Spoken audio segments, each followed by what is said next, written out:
Sa tuwing tinitinan ko ang paglalakbay na ating pinagdadaanan, hindi ko maiwasang mapansin ang iyong tapang at tatag.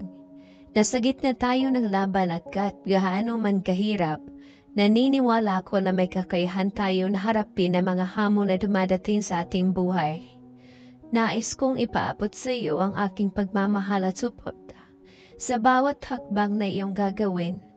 Alam kong minsan ay maaaring magduda ka sa iyong kakayahan, ngunit huwag kang mag-alala, andito ako upang ibalik ang iyong pag-asa at tiwala sa sarili.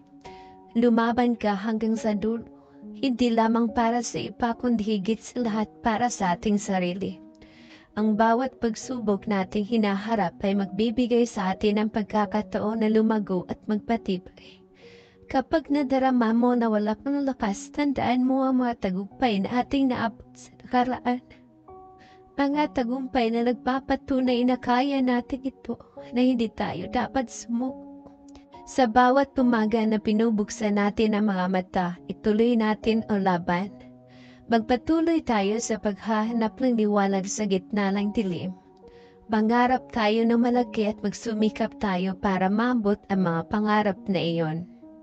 Huwag kang bibitaw, mahal kong sarili.